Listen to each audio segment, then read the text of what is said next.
Hi gang, Rob here. It's the morning of 12 February 2016. Coming to you with a knife review today. And this one, not a new offering from Spyderco. I know that, in February of the year, we tune into YouTube knife channels to see what's new. This one's not really new. I believe Spyderco released this, gosh, maybe a year ago, a little more. This is the Lil Lionspy from Spyderco. To give you some background on this knife, it may look familiar to some of you, and some of you may already know about it, but it is a Spyderco knife. We have a round hole and we have a laser etched bug logo and Spyderco's signature, giving away that the blade material is Elmax steel. But if you didn't see the round hole, it would sure look a whole lot like a Lionsteel SR-2, wouldn't it? That's because in many, many ways it is. An interesting offering from Spyderco. The Lil Lionspy, of course, is the smaller version of the Lionspy, which I think came to the U.S. market a little ahead of its sibling, the SR-1 from Lionsteel, with a little bit different construction. And then a couple years later, the smaller version, the SR-2 series from Lionsteel, and then this Lil Lionspy from Spyderco came to production. So as we go through the video, we'll talk about some of the things that make the Spyderco version different from the Lionsteel model, and sort of my impressions on what's good and what's bad about that. First of all, though, what is it? Well, it is a titanium frame lock. And to get right into one of the differences, the Spyderco Lionspy series of knives, whether the original or the little one, instead of having the integral construction, the one-piece handle and frame that the Lionsteel versions of this platform use, this is two-piece construction, G10 show side, titanium lock side, and held together with Lionsteel typical construction for a two-piece knife. These rather elegant and strong sort of pivot barrels that act as locating pins, female threaded, that go all the way through both halves of the frame and then secured by T6 Torx screws. So G10 on one side, titanium on the other. The frame lock is sort of typical Lionsteel. We have a steel lock bar insert for enhanced wear resistance and stick prevention, and it works quite well. The geometry of the lock is very good. There's no lock slip, no lock rock, no play in any direction. It is held in with two screws to the titanium lock bar. Also familiar to us should be the Lionsteel roto-lock mechanism that acts both as an over-travel stop for the lock bar, and if you rotate it clockwise about 1/8 of a turn, it will prevent accidental disengagement of the lock bar. A little bit gimmicky, but not completely useless. It serves a pretty good dual function. The pocket clip on this knife is similar in size and location to the Lionsteel clips, but it does have a more Spyderco-like shape with a little bit of a bulb on the end, and I guess a little bit more gap between the tip of the clip and the frame of the knife for easier insertion into pocket. Like the Lionsteel knives, it is reversible right hand or left hand tip up carry. One thing that has puzzled me over the years, this is the first Lionspy or Little Lionspy I've ever had in hand, and this one is a customer knife in for sharpening. I've never quite been able to grasp from pictures, and I've never seen it in the manufacturer's description, how we thread the screw that retains the pocket clip, because if you look at the middle of that screw head, it looks like the hole must be drilled half in the G10 and half in the titanium. And how would those threads work? Does G10 hold a thread? I don't know. Well, I think I even called Blade HQ one time and asked them to look, and that wasn't a very fruitful phone call. I'm not sure they actually did look. But if we look inside the knife, let's see if I can get this in a well-lit position. There you go. Look right down in the blade well, and you can see that we are not dependent on the G10 for holding threads. There's actually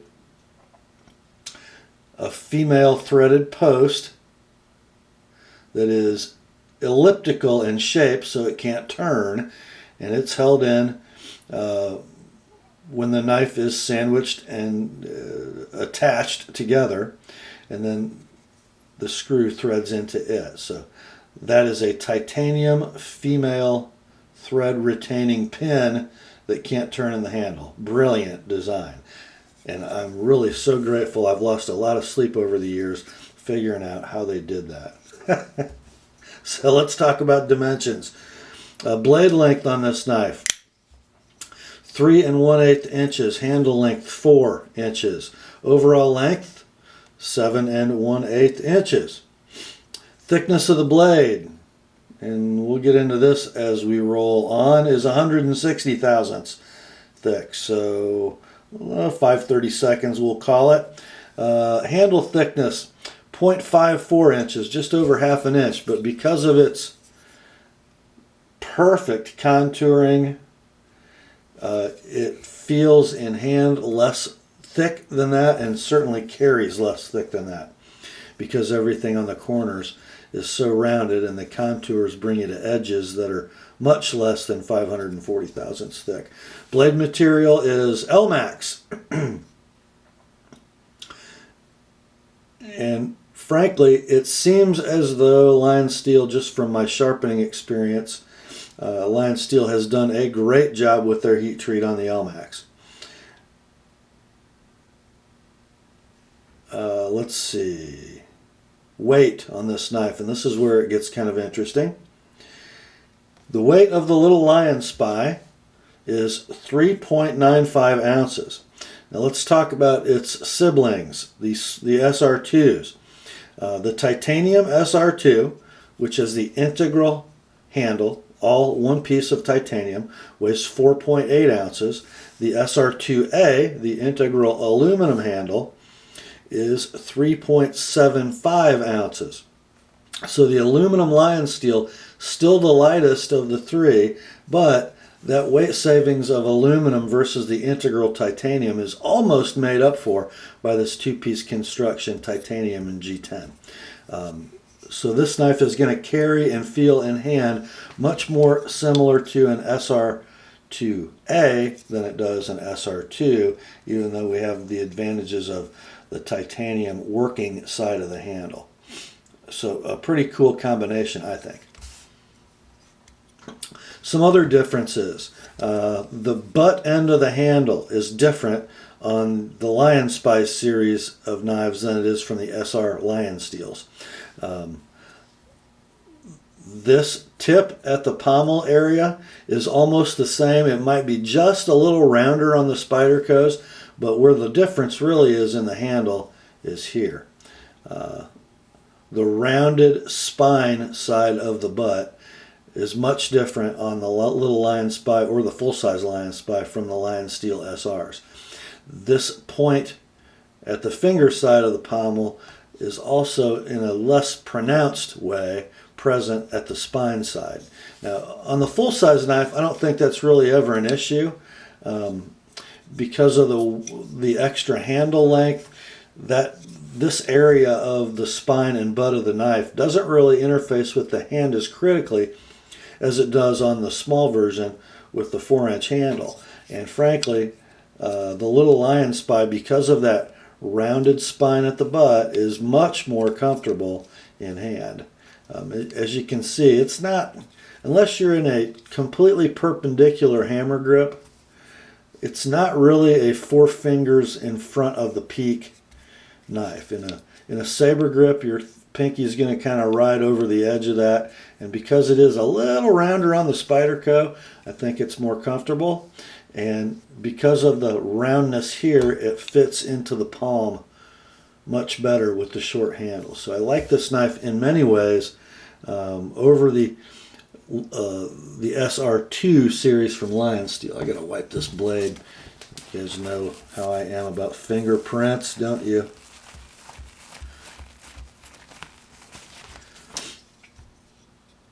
Okay, now here's the other thing, the main difference between the Little Lionspy from Spyderco, produced by Lionsteel, and the Lionsteel SR series of knives.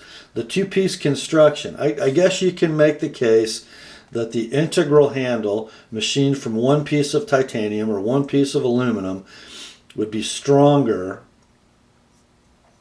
than this 2-piece construction held together with 1, 2, 3 small Torx screws. Well, that's true. I'm sure it is. It would be harder to separate the handle into 2 pieces under force with that integral handle than it is with this 2-piece construction. However, can anybody remember the last time they saw a titanium and G10 frame lock of credible construction held together with screws come apart by fastener failure during use? I've never seen it or heard of it. So it's a difference. It is a technical advantage, that integral construction. However, does it aid in practical strength of the knife? My answer to that is absolutely not. Now, the next question is, does that integral construction cause any problems for the knife? And the answer to that, after a few years of experience with Lionsteel SRs, is absolutely it causes problems. In both titanium and aluminum versions, but primarily I've seen this in the SRA series, the aluminum handled knives. What happens with that integral construction is there is so much stress created by the milling operations that create the blade well on the handle, I suspect, perhaps even the fluting, that this dimension between the 2 handle halves, we'll call them, the width in which the blade and the washers must ride, varies greatly. In fact, most of these knives, the SR series of knives from Lionsteel, those 2 halves are pinched. So you could take the pivot screw all the way out of the knife, the male screw, if you've got a tight blade sometimes, and with the screw completely removed, you've still got a tight blade. And there's very little you can do to change that.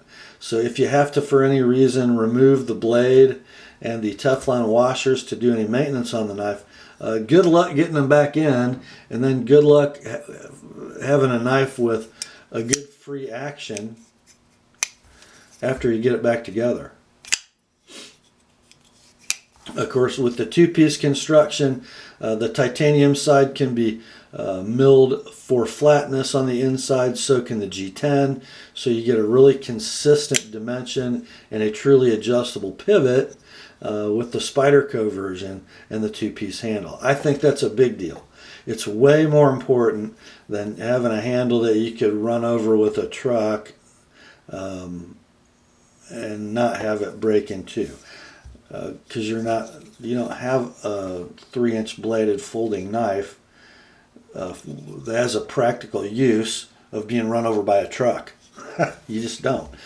So that is, in and of itself, a great reason to buy a Lionspy over an SR, in my opinion. and in my practical experience.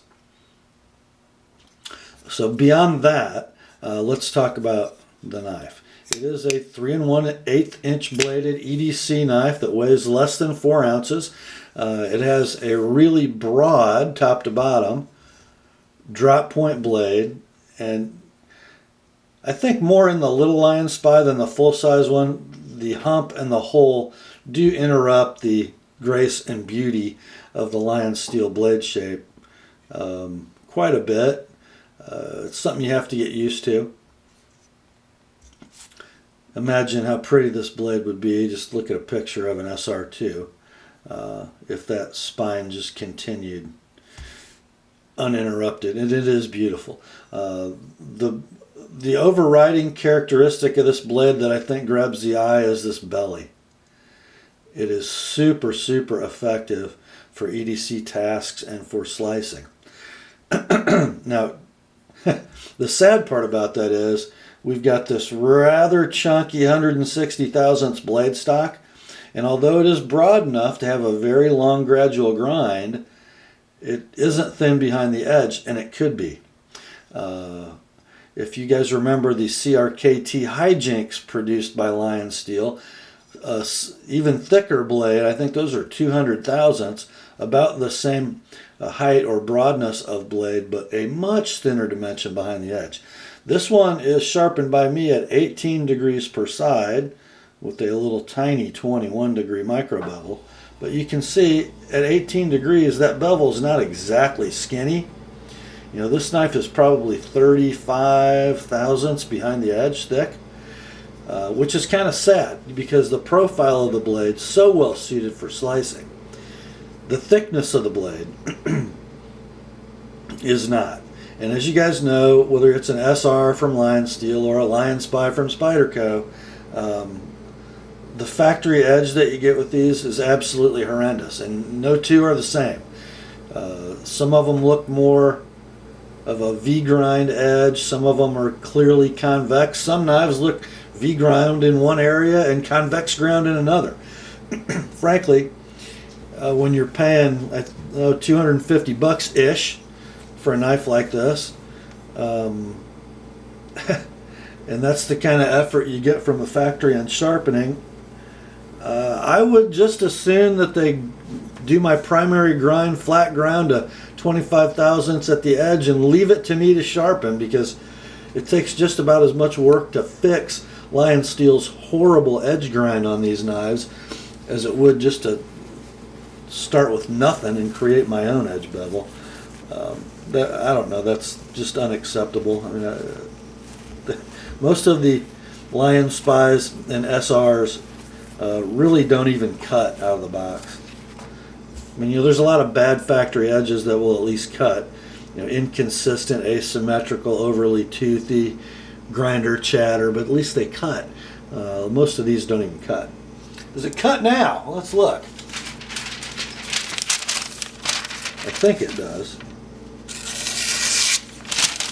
A little wedgy at 18 degrees, but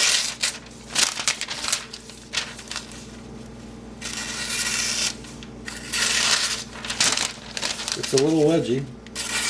There we go. You gotta have that blade angle coming into that limp paper exactly right for it to cut well when you've got such a wedgy edge grind. I did actually get this thing to push cut the other night. It is sharp, it's just not a great slicer with this geometry. It is sharp, and it is symmetrical, and it is consistent.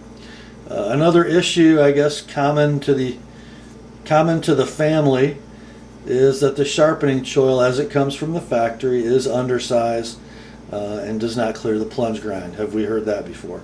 So if you go to resharpen them and fix what is a horrible edge from the factory, you're going to end up with an ugly flared base of the edge, and probably this part of the edge is not going to be very sharp.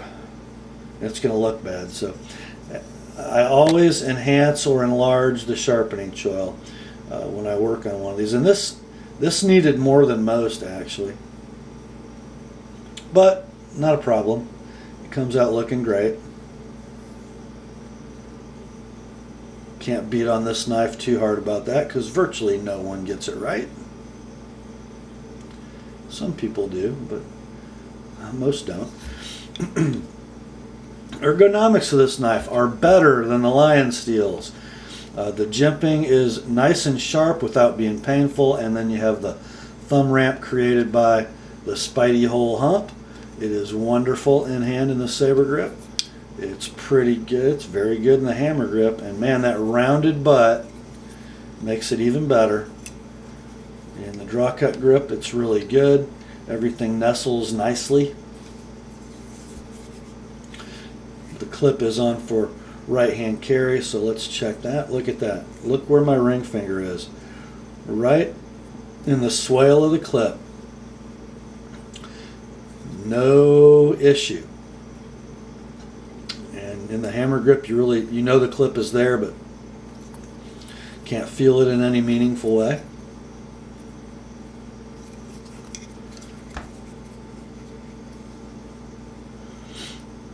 And this sort of, rope cutting grip, sort of a vertical draw cut grip, very good. Again, the slightly rounder point on the Spyderco version of the knife, a little more friendly in this grip, and so is this is just a better butt design. I don't know if it's as good looking as the Lionsteel butt with the more squared off end and the two peaks, but it's more comfortable, absolutely no doubt about it. On this knife, and you guys have, if you've watched any of my Lionsteel videos, you may have seen one in which I talked about a rather paradoxical defect I find on their knives, sometimes, maybe 10-20% of the time, lock stick with a steel insert.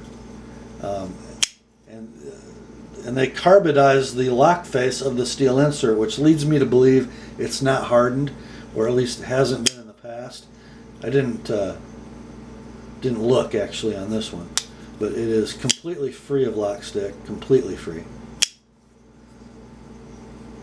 The lock operates perfectly. And that brings me to another difference that I'm going to point out between this two-piece construction and Lionsteel's integral. The strength of lock bar tension does vary quite a bit on Lionsteel integral frames, whether they be aluminum or titanium.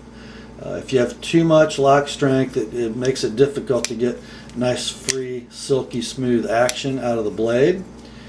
If the lock bar has too little tension, then you're going to get lock rock, especially as the lock face wears. That is an adjustable feature on a frame lock knife. A lot of you guys may not know that, and it's not rocket science to do it.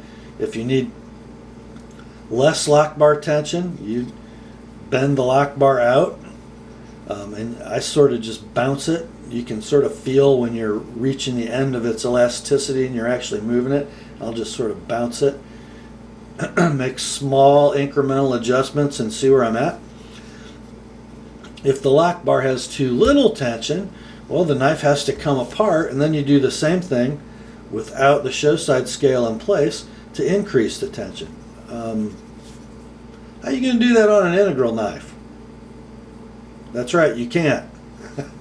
So let's say, for instance, your Lionsteel SR series knife came with ridiculously insane lots of lock bar tension.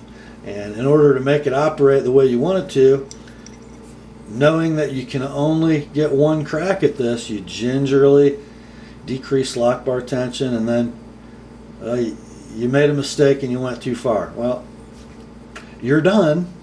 You'll not be tweaking it back to increase the tension. Not an issue, of course, with the two-piece construction. Another reason I prefer this construction to the integral.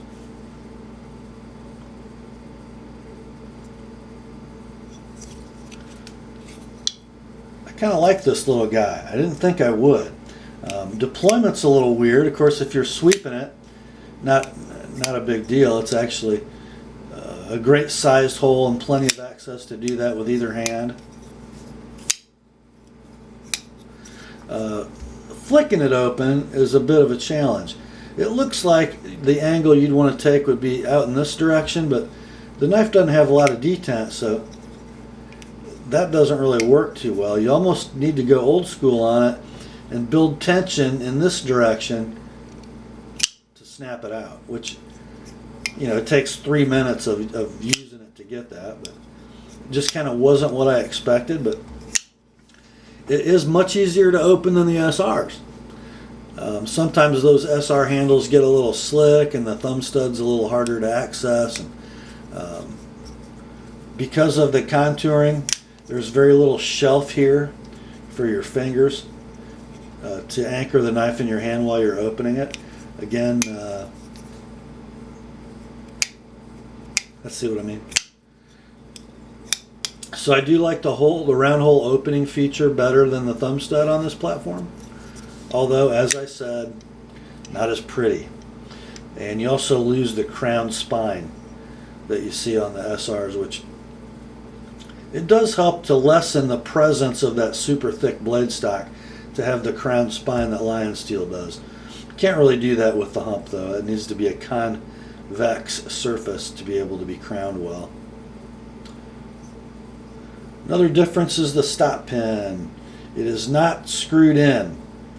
It's just a shouldered, sandwiched, floating pin on the Lionspy series. And as you guys have probably know if you've read any forum chatter on these knives, the pin isn't fitted very well. You can see the shoulder is undersized, or the shouldered thicker portion of the pin is undersized, allowing it to float, which is fine. It's not a dimension controlling component. Maybe it should be, I don't know. And then also notice that the the ends of the stop pin are kind of too long. This one sticks out quite a ways.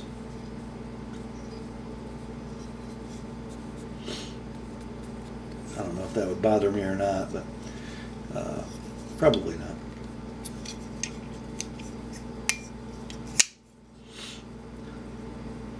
I was able to achieve a pretty high polish with this particular Elmax as I was sharpening it in my lower grits. And this is sort of common with a lot of large carbide rich super steels. It seemed like at the lower grits it was easy to sort of hog material off, and then as I got to the finer grits, getting rid of the scratch pattern became harder and harder and harder as the grains of my abrasive got smaller. Those large carbides started to win a little bit. But it just took a little time. I finished it with a 2000 grit Shapton glass stone, and then some CBN emulsion on my rough strop, and 1/2 micron diamond on my fine strop. And it came out quite nice. So that is about all I have to say about the Lil Lionspy, and I kind of like it.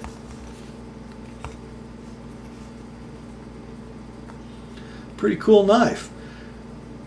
And maybe one that doesn't get quite as much attention as it deserves.